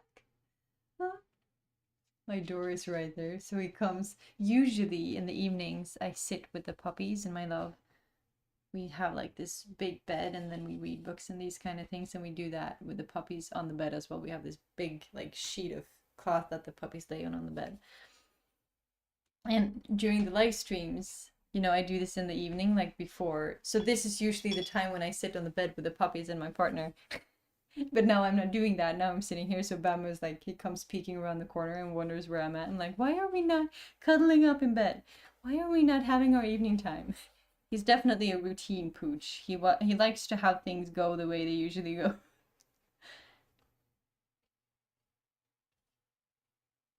Anyway, like that.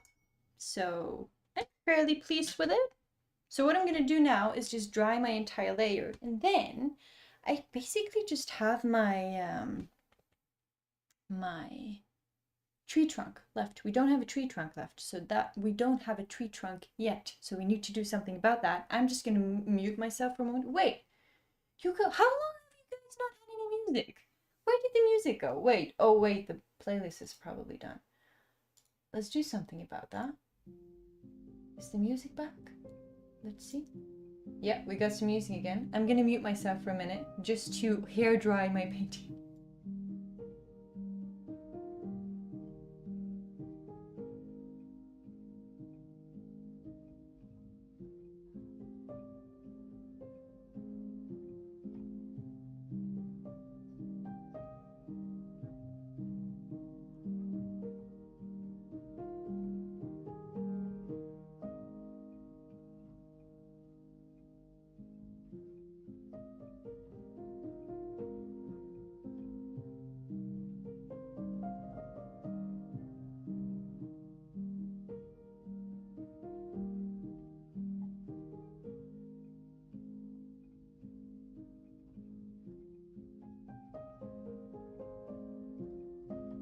There we go. We got our painting dried, and I'm happy to hear that you like the music, JJ. This is like, it's definitely my comfy, cozy playlist as well. This is what I put on when I just need to zen and just enjoy it. I will say though that I can hear it right now because it plays like through the software, but if I put it on my speakers, it will sound horribly in the live stream. So I'm sitting in silence, but that's good too. So anyway, we are kind of nearing the end, I would say. There's not a whole lot more to do. Like, you can work on this painting for as long as you like and keep adding detail and make it as elaborate as you prefer. But in my case, I want to keep it simple. I want to keep it easy. So the only thing I'm currently missing is my tree trunk. So I'm going to be using my brown. I think this is this burnt sienna? I think this is burnt sienna.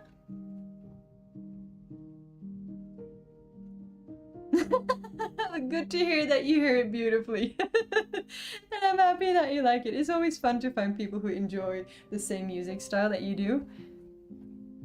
And listening to that together. Okay, so tree trunk time.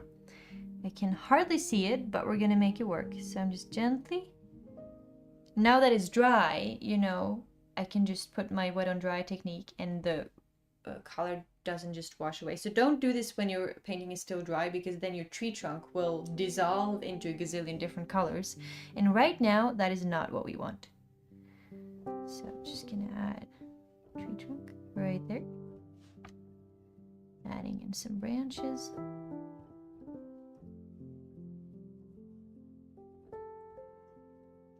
Remember, this is a fantasy tree. I keep telling it to myself as well. It does not have to look like an actual tree. At least not one that exists in real life, nature, species kind of thing. This is just for fun. This is your tree. It is allowed to look exactly how you want it to look. I got some weird branches going on, but oh well.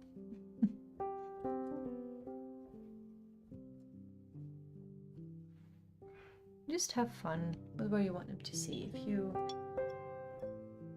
Let's see.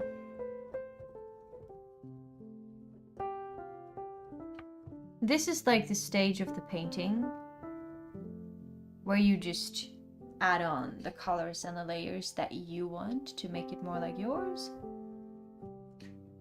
You can add more depth by adding more cooler and more contrasty and more pigmented colors.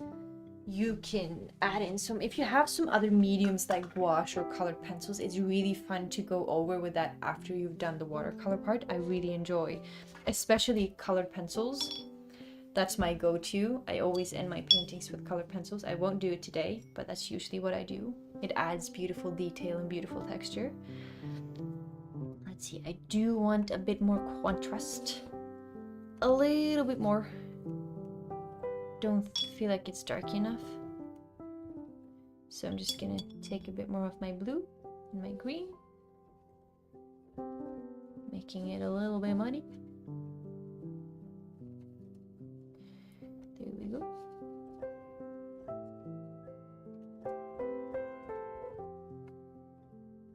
See, my bushes definitely need a bit more.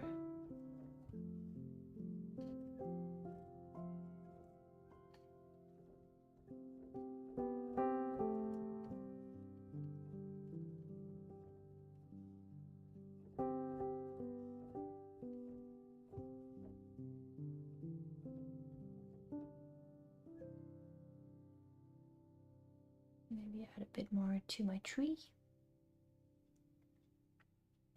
I'm almost kind of just massaging the colors in, just like pushing my brush tip onto it, and I just smudge it out.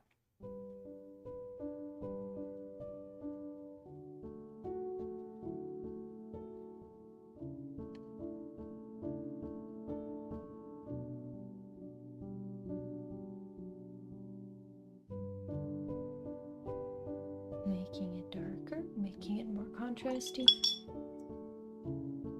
And I'm going over with a clean brush again, just smudging out the edges that seem a bit too harsh. That is the easiest when the paint is still wet though.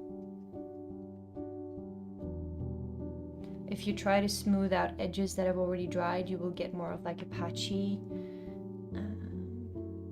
patchy situation. Oh, really, Emma? That makes me so happy that you feel like you are learning a lot. That means everything. Oh, that makes me so happy. Thank you for making my day.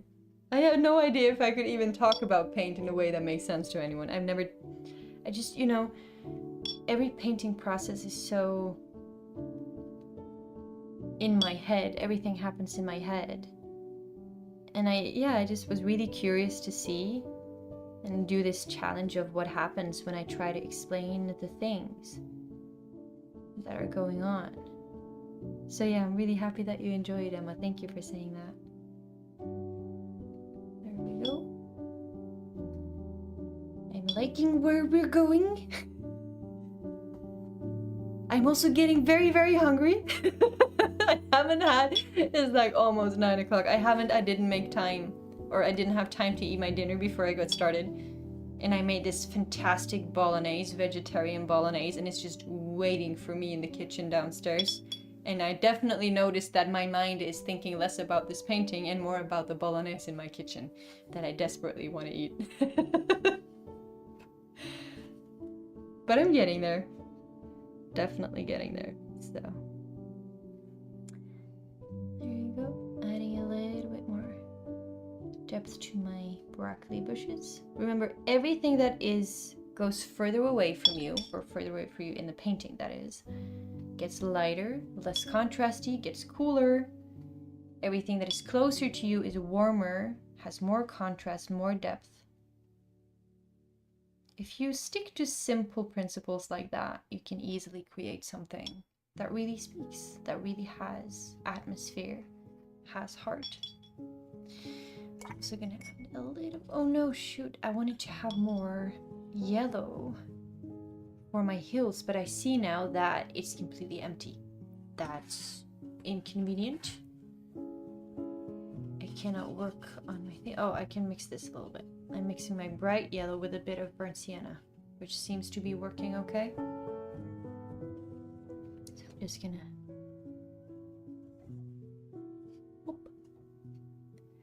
emphasize, or like make my hills a little bit more visible in the background.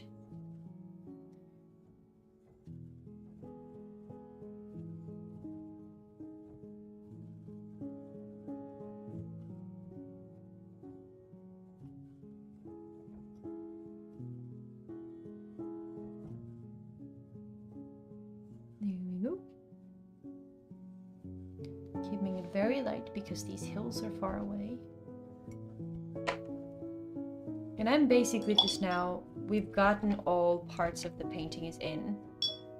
So I'm just now kind of working on the details. Making more contrast. Making more color. Making it more vibrant. That's my favorite part. I love doing that.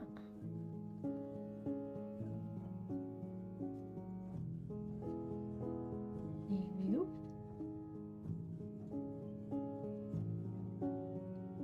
It's also, if you have like an ink, a white ink pen or something, it's really fun to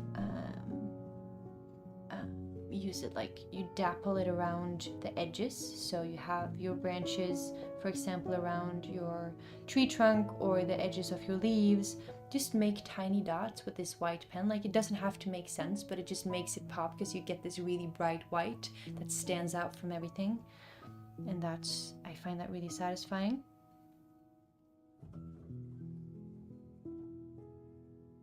Oh, thank you, everyone. Sigrid is saying I'm a good teacher. That's the weirdest thing to hear. Lord knows I've never heard that in my entire life. I'm a good teacher. Oh, and thank you for saying, JJ, that it's meditative and that it's, yeah, that is interesting. That, oh gosh, you are making my day, all of you. Thank you for being here. Thank you for allowing me to talk about these things with you, and for being here when I just ramble with my weird little brain. It just, yeah, it means the world. It really does. So, I feel like I can add a little bit more green on my tree. Let's see how this goes. I could go on like this. I will admit I can go on like this forever. Like at some point I also just need to say like, this is good enough. You know, you don't... One thing with watercolor, which I definitely did a lot more in the past, is that it's easy to overwork. Like you keep on want to work on it thinking that it'll get better. And you know, sometimes it's okay, or often it's okay to just take a step back, take a moment, look at it and say, oh, it's pretty good actually.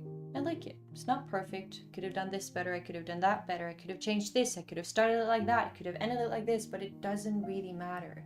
The fact is you made some art. You hopefully had a good time doing it. You have learned a lot. You can always take it with you to the next project.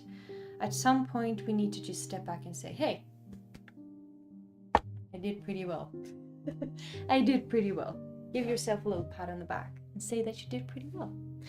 I think for me, for those of you who know my tiny little businessy project that's going on, the only way I've survived it, because it, you know, it took so much time. I've been designing these journals, I've been designing candles and mugs and deck of cards.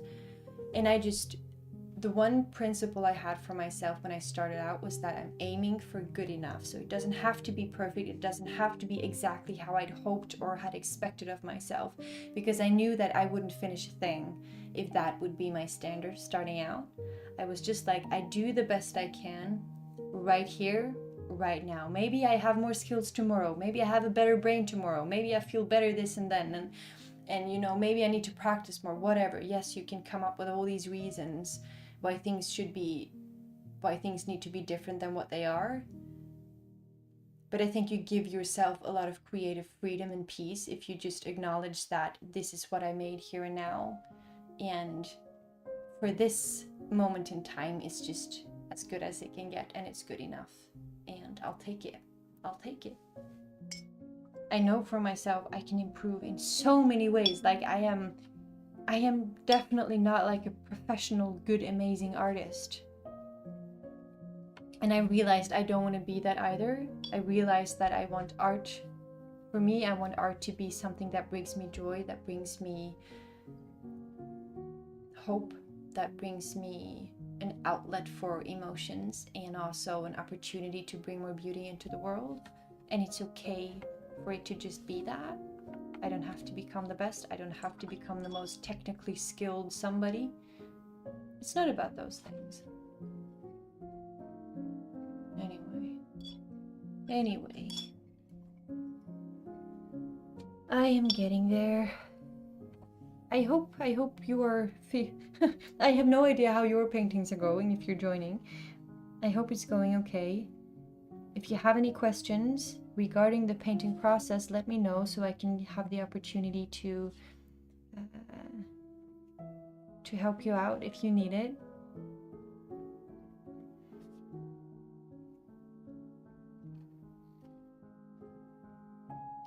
Let's see.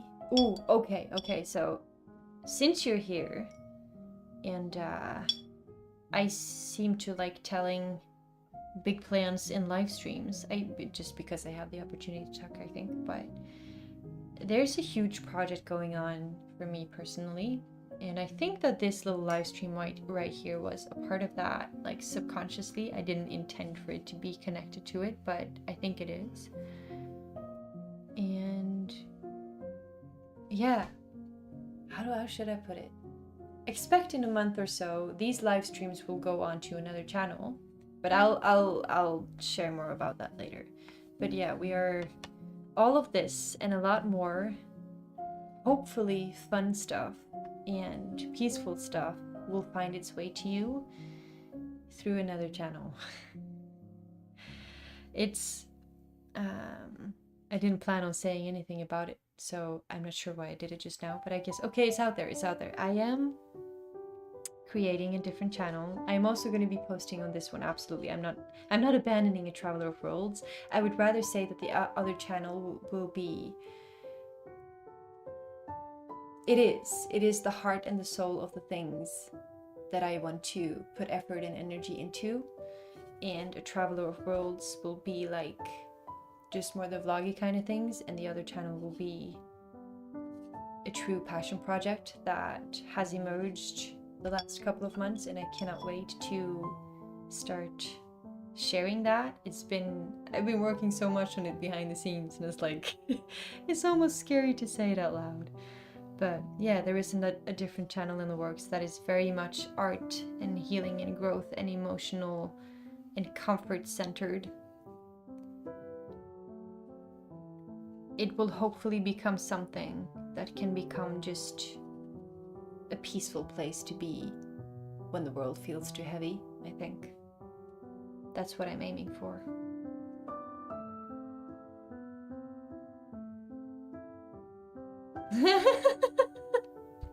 JJ, that is so sweet. I love that you haven't been painting much and that you've just been enjoying the company. Like, that's the biggest compliment. I'll take it. Like, you don't...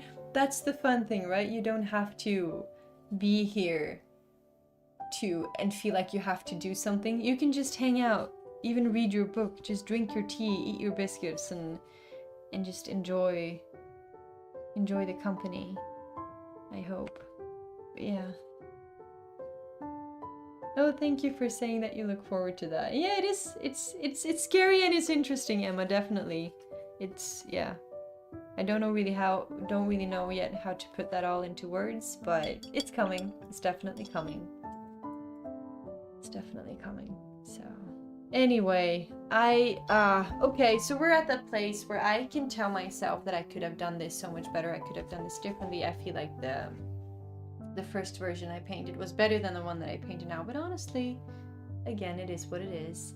I am pleased with the result for what it is right now. I can take it as it is. So for me, it looks like, let me at least take the tip off. Let's do that.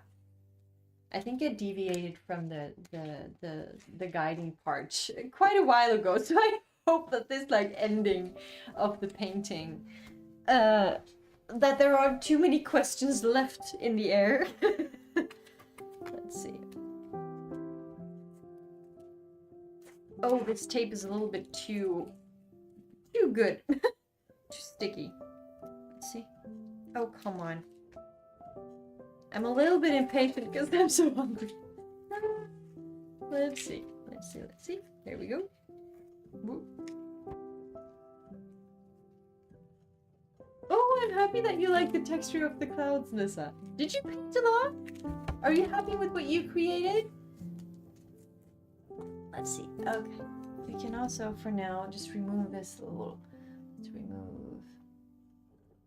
There. Is that the right one? That's the right one. So, here's my little... this is what it came from my little thing. So there's that. This is the painting that I did first. So you can see, like, you see, even the colors, everything is different. But I think that's the beauty, like, these can solidly stand as two little paintings. So here's my thing. And I hope if you followed along, that you got something out of it. Oh, I'm so happy that you created along with me, Lisa. Oh, you've been trying? Aren't you happy with the result? I'm sorry if it's... Yeah, I think please just accept it for what it is, and I just hope that you had fun with it anyways, and just know that, you know, following the tutorial of someone who hasn't done it before, you can use that as an excuse if you're not happy with that. Like, this is not your... You know, it's not your... What do you call it? How do I put that into words? I don't know. But just... Yeah, put the blame on me if you're not happy with it. Oh, thank you so much, JJ. I appreciate that you think it's beautiful. I like the colors, for sure. So, yeah. I got this little piece right here. And this was fun. I had a good time. Thank you so much for being here and for hanging out and for following along and for being my little guinea pigs of the day. Yeah, like I said, this painting practice right here and things that are coming are, yeah, it's gonna be really exciting. And I'm just grateful that you guys are willing to spend the time with me and that you take precious hours out of your day to be here.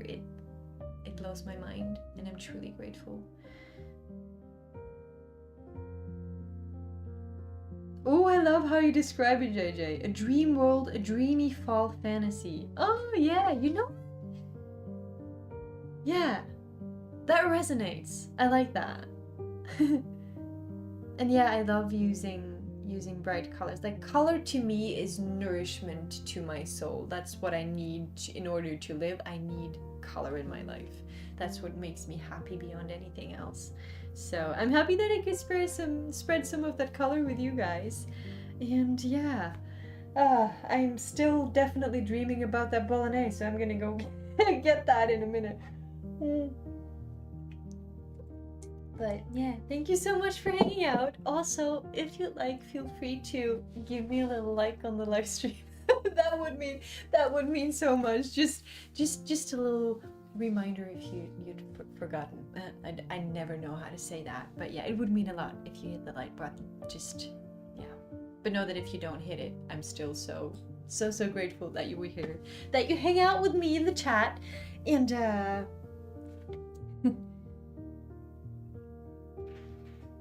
thank you, Emma. Thank you, Sigrid and Lissa Gal, and JJ, and all you lovelies who've been watching in silence. It makes my day. Oh wait! Before we go, hey honey, wait. Okay, somebody wants to say hi. I think she understood that I'm finished because she's about. Hey honey. To her, it's dinner time, right? Yeah. Is it dinner time? There you go. You want to say hi to everyone? Everybody? Oop wants to say hi. She's a little bit more social than Bam Bam. Yeah. We didn't have any Oop camp today. We didn't have any puppy camp. Maybe next time, right? You hungry? You hungry, sweet girl? Okay, everyone, thank you so much for being here. I had a wonderful time. Thank you for following along. And yeah, I wish you all the best. I send you all the love. I send you all the hugs, and I'm excited. In next 2 weeks, the next stream is in 2 weeks. I hope you'd like to join me again then. And take care until then. Yeah, now I just need to.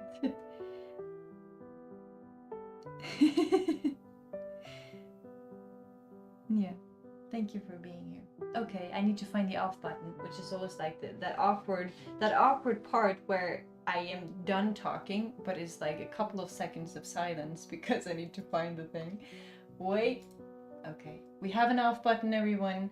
Thank you so much for watching. I appreciate you so much. And yeah, we'll talk again very soon. And of course, oh, remember, if you want to join a Discord community where a whole lovely bunch of people are in, and they would love to meet you and give you a big hug and just hang out, talk about art and cozy stuff, you find the link in the description. I would love to have you there so we can chat on a more, regular basis if you'd like. So check it out if you'd like. Anyway, bye everyone. Off button, where is it? There, okay.